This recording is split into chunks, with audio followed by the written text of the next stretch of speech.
तो आज की क्लास में हम लोग वृत्त के बारे में पढ़ते हैं। वृत्त का क्षेत्रफल और उसका परिधि, है ना। वृत्त का क्षेत्रफल एवं परिधि, और इसी को इंग्लिश में क्या कहेंगे? Area and perimeter of circle. ठीक है जी। तो आज हम लोगों को यही वृत्त के बारे में पढ़ना है। हम लोग आयत और वर्ग का क्षेत्रफल, परिमाप, विकर्ण से संबंधित बहुत सारे क्वेश्चंस किए हैं।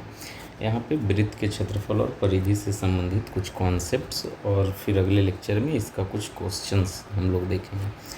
तो सबसे पहला कि वृत्ताकार आकृति होता क्या है ना। जैसे आयताकार आकृति हम लोग पढ़े हैं, वर्गाकार आकृति पढ़े हैं, तो वृत्ताकार आकृति कैसा होता है। सबसे पहली तो ये बात। तो हम लोग जो चूड़ी देखते हैं, है ना, चूड़ी, ये किस प्रकार की आकृति का उदाहरण है? वृत्ताकार आकृति का।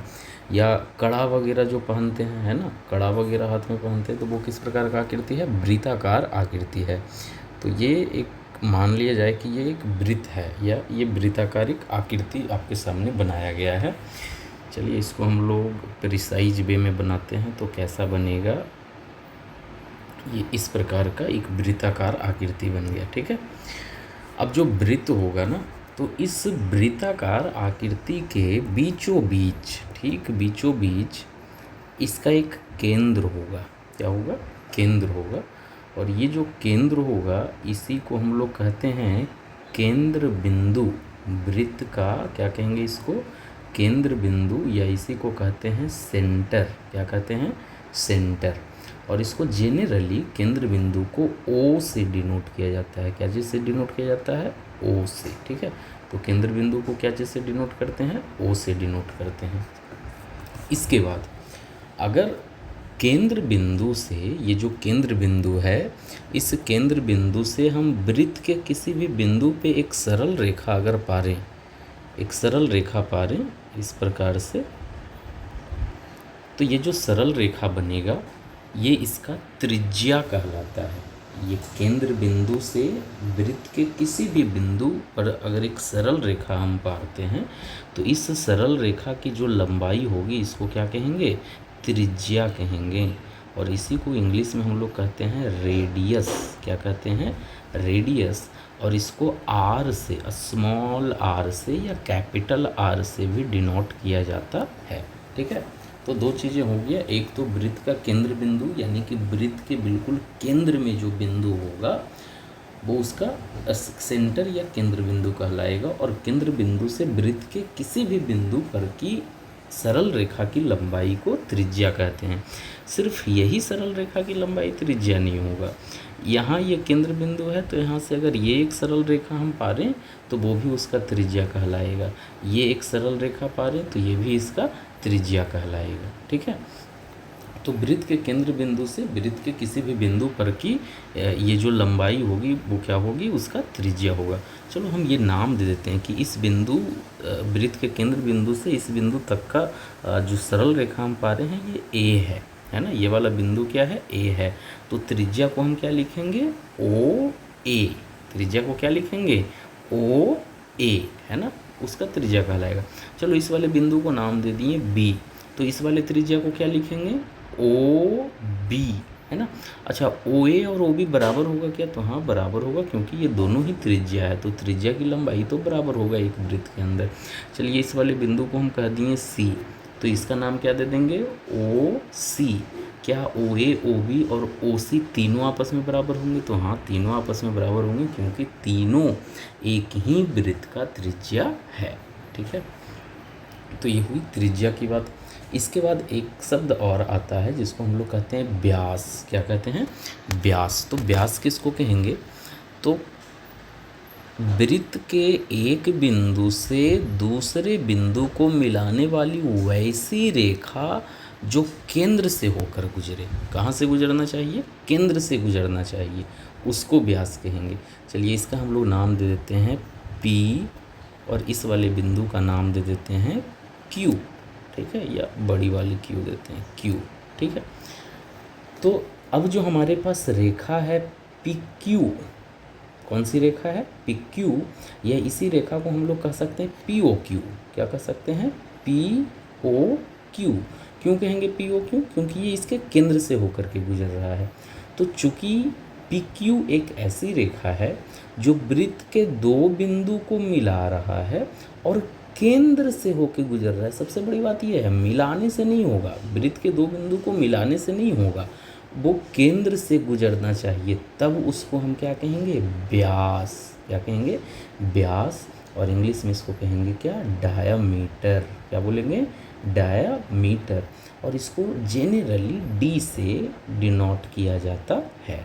ठीक है, तो कुल मिलाकर के ये तीन चीज़ एक वृत्त के अंदर हमको ध्यान रखना है। एक तो उसका केंद्र बिंदु, जो उसके उस वृत्ताकार आकृति के बीचों बीच जो बिंदु हो उसको क्या कहेंगे? केंद्र बिंदु कहेंगे। केंद्र बिंदु से वृत्त के किसी भी बिंदु की लंबाई को हम त्रिज्या कहेंगे। क्या कहेंगे? त्रिज्या कहेंगे। अच्छा, क्या ओ क्यू ये त्रिज्या है क्या? हम क्या बोल रहे हैं? ओ क्यू, ओ और क्यू, क्या ओ क्यू त्रिज्या है?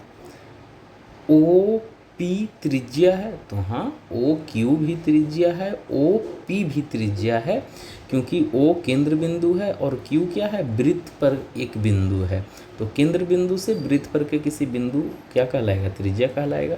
तो ओ पी और ओ क्यू भी क्या है? त्रिज्या है। ठीक है।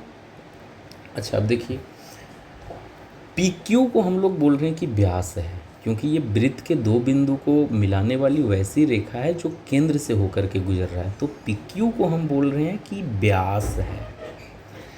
लेकिन हम लोग कह सकते हैं ना कि पी क्यू जो रेखा है ये दो रेखाखंड से मिलकर के बन रहा है। क्या क्या? O P plus O Q. देखिए, तो पी क्यू ये दो खंड में बांट सकते हैं इसको। ओ पी को अलग लिख लीजिए, तो O P plus O Q है ना। अच्छा, पी क्यू क्या है? व्यास है। तो व्यास को हम लोग ऐसे लिखते हैं कि पी क्यू क्या है? व्यास है। ओ पी क्या है? त्रिज्या है। ओ पी क्या है? त्रिज्या है। ओ क्यू क्या है? तो ओ क्यू भी क्या है? त्रिज्या है। ओ क्यू भी क्या है? त्रिज्या है। तो हम लोग ऐसा लिख सकते हैं कि व्यास बराबर त्रिज्या प्लस त्रिज्या, तो 2 गुना त्रिज्या। तो बस ये एक फॉर्मूला हमको याद रखना है कि व्यास जो होता है वो क्या होता है? तो वो त्रिज्या का 2 गुना होता है ना। व्यास जो है वो त्रिज्या का 2 गुना होता है। अच्छा, इसी को हम लोग शॉर्ट में ऐसे याद रख सकते हैं, डी। व्यास के लिए क्या लिख देंगे? D is equal to 2 into त्रिज्या आर। तो हम लोग लिख सकते हैं इसको D is equal to 2r। ठीक है, ये हम लिख सकते हैं। अच्छा, इसी फॉर्मूला को अगर हम इस प्रकार से लिखना चाहें कि त्रिज्या को यहाँ से अलग कर दें, तो त्रिज्या बराबर क्या लिखेंगे?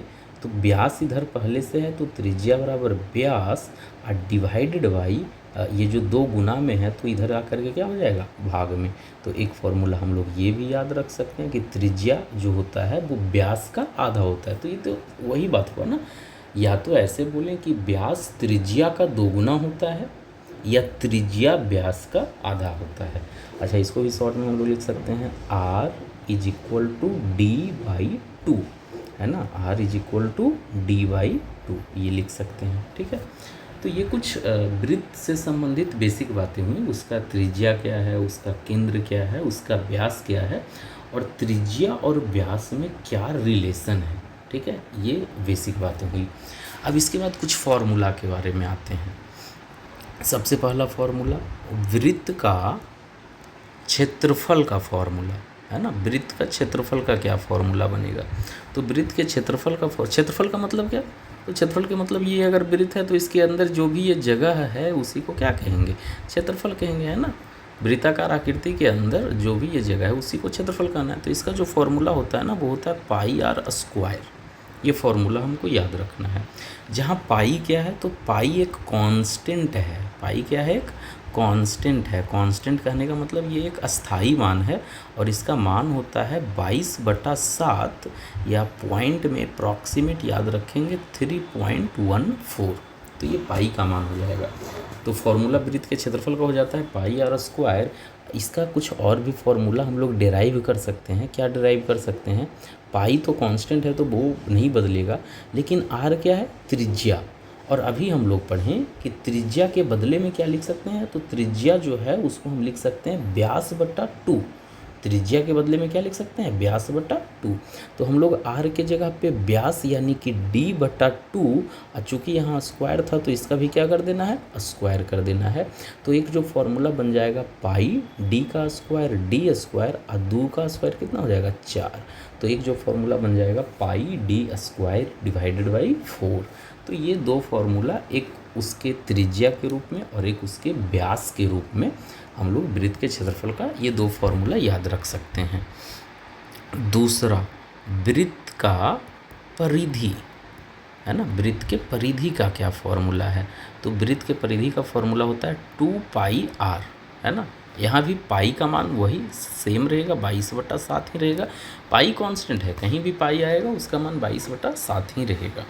और इसमें भी ये जो फॉर्मूला है 2 पाई आर, ये त्रिज्या के आधार पे है। अगर हमको क्वेश्चन में सीधे व्यास दिया गया तो हम डायरेक्ट व्यास का फॉर्मूला लगा सकते हैं। व्यास का फॉर्मूला क्या लगा सकते हैं? तो 2 पाई आर के जगह पे क्या मान रख देना है? तो डी बट्टा 2। तो आर के जगह पे जब डी बट्टा 2 मान रखेंगे तो ये 2 और ये 2 कट जाएगा, तो फॉर्मूला क्या बन जाएगा? Pi into D.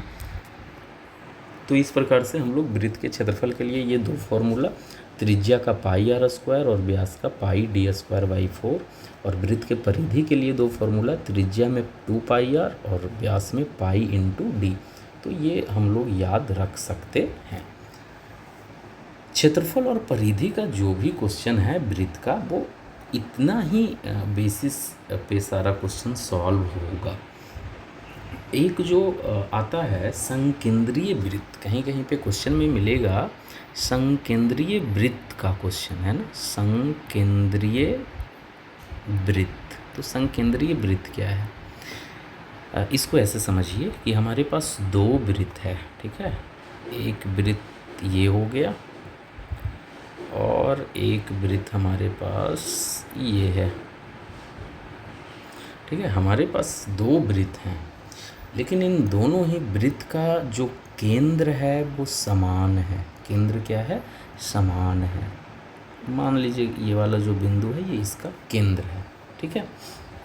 तो हमारे पास दो अलग अलग वृत्त हैं, एक वृत्त छोटा है एक वृत्त बड़ा है, लेकिन दोनों ही वृत्त का जो केंद्र है वो क्या है? समान है।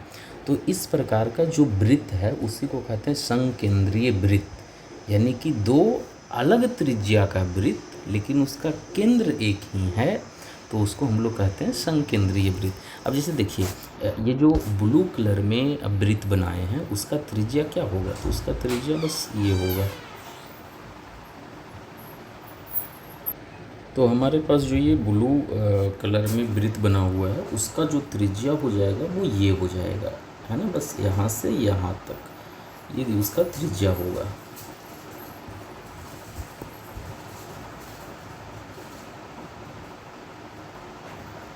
और दूसरा जो कलर में बड़ा वाला वृत्त है उसका त्रिज्या क्या हो जाएगा? तो उसका त्रिज्या ये निकल कर के आएगा। तो एक वृत्त जिसका त्रिज्या छोटा है और एक वृत्त जिसका त्रिज्या बड़ा है, लेकिन दोनों का केंद्र क्या है? समान है ना। तो इसी प्रकार के वृत्त को कहते हैं संकेंद्रीय वृत्त। और जो छोटा वाला त्रिज्या है ना उसको हम लोग छोटी आर से दिखा देंगे, और जो बड़ा वाला त्रिज्या है उसको हम लोग बड़ी आर से दिखा देंगे, ठीक है। तो त्रिज्या में दोनों ही आर का यूज होता है, बड़ी आर का भी और छोटी आर का भी। अब देखिए संकेंद्रीय वृत्त वगैरह से संबंधित क्वेश्चन किस प्रकार का रहेगा। आपको अगर क्वेश्चन दिया जाता है कि कोई एक वृत्ताकार आकृति है और इस वृत्ताकार आकृति के चारों ओर बाहर से या अंदर से कुछ भी बनाना है ना, कोई वृत्ताकार आकृति और इस वृत्ताकार आकृति के चारों ओर बाहर से या अंदर से कुछ भी बनाना है। ये तो मान लीजिए कि हम बाहर से बना दिए, कोई ये वृत्ताकार आकृति और इसके अंदर से कुछ बनाना है ना। तो रास्ता वगैरह बना दिए या कुछ भी ऐसा क्वेश्चन में रहता है ना, रास्ता बनाइए, पत्थर लगाइए, इस प्रकार का क्वेश्चन। तो उस प्रकार के क्वेश्चन में संकेंद्रीय वृत्त का प्रयोग करेंगे। अब देखिए यहाँ पे हमारे पास एक ही वृत्त था, लेकिन जब बाहर से हम कुछ बनाएं या अंदर से कुछ बनाएं तो अब हमारे पास 2 वृत्त हो गया और दोनों का केंद्र बिंदु क्या रहेगा, एक ही रहेगा। तो हमारे पास त्रिज्या कितने हो जाएंगे, 2। हमारे पास कितने त्रिज्या हो जाएंगे, 2 त्रिज्या हो जाएंगे। अब मान लीजिए कि ये जो रास्ता बनाए बाहर से कहेगा कि इसका क्षेत्रफल निकालिए, तो क्या करना है, बड़ा वाला वृत्त के क्षेत्रफल में छोटका के क्षेत्रफल को घटा देना है। तो ये जो बीच में रास्ता है उसी का क्षेत्रफल बच जाएगा ना। तो संकेंद्रीय वृत्त का उपयोग उस प्रकार के क्वेश्चंस में कर सकते हैं। ठीक है। अब संकेंद्रीय वृत्त के अलावा कुछ और चीज़ें जो हमको जानना चाहिए। मान लीजिए कि ये हमारे पास एक वृत्त है, ये हमारे पास एक वृत्त है। अभी हम लोग क्या पढ़े ना कि वृत्त के 2 बिंदु को मिलाने वाली वैसी रेखा जो केंद्र से गुजरे, चलो इसका केंद्र हम लोग दे देते हैं इसको, ठीक है, इस बिंदु को हम लोग इसका केंद्र मान लेते हैं। तो हम लोग क्या पढ़ें कि वृत्त के 2 बिंदु को मिलाने वाली वैसी रेखा जो केंद्र से गुजरे उसको क्या कहेंगे, व्यास कहेंगे, है ना। जो केंद्र से गुजरे उसको क्या कहेंगे, व्यास कहेंगे। लेकिन वृत्त को मिलाने वाली 2 रेखाएं ऐसी भी तो हो सकती है ना, ये भी तो वृत्त के 2 बिंदु को मिला रहा है, तो क्या ये भी उसका व्यास कहलाएगा क्या? ये उसका व्यास नहीं कहलाएगा, क्योंकि व्यास कहलाने के लिए उसको केंद्र से गुजरना इम्पॉर्टेंट है। यहाँ पे 2 बिंदु को मिला तो रहा है वृत्त के 2 बिंदु को, लेकिन वो व्यास से होकर नहीं गुजर रहा, इसलिए वो वो केंद्र से होकर नहीं गुजर रहा है, इसलिए वो व्यास नहीं कहलाएगा। तो ये जो है चाप और चापकर्ण का कॉन्सेप्ट आता है, जीवा जिसको हम लोग कहते हैं, है ना, जीवा पढ़ते हैं या इसी को चाप कहते हैं, या उसी को फिर यहीं पे एक चापकर्ण आता है। ये 3 शब्द हम लोग और भी वृत्त में पढ़ते हैं जो हमारे काम का है ना। लेकिन उस चीज़ को हम लोग ज्योमेट्री में पढ़ेंगे, ज्यामिति में जब वृत्त को पढ़ रहे होंगे ना, तब हम लोग जीवा, चाप, चापकर्ण इन सब चीज़ों को पढ़ेंगे। इससे बनने वाला कोण वगैरह का कुछ क्वेश्चंस वगैरह आता है ना, तो वो सब चीज़ें ज्यामिति में पढ़ेंगे। यहाँ पे हम लोगों को बस वृत्त का केंद्र क्या है, त्रिज्या क्या है, उसका व्यास क्या है, परिधि कैसे निकलेगा, क्षेत्रफल कैसे निकलेगा, और ये संकेंद्रीय वृत्त का कुछ क्वेश्चन अगर आ जाता है तो कैसे हम लोग बड़े वाले वृत्त के क्षेत्रफल में छोटे वाले के क्षेत्रफल को घटा करके इसका क्षेत्रफल निकाल सकते हैं, है ना। इस प्रकार के क्वेश्चंस को ही यहाँ पे बस सॉल्व करेंगे। ठीक है। तो ये बस वृत्त का कुछ बेसिक सा क्वेश्चन था, है ना, बेसिक सा कॉन्सेप्ट था। इसके बाद एक लेक्चर हम और अभी रिकॉर्ड कर रहे हैं जिसमें कुछ क्वेश्चंस पूछा गया है, कुछ क्वेश्चंस पूछा है कुछ बच्चा, तो उसको हम लोग रिकॉर्ड कर दे रहे हैं। ठीक है, धन्यवाद।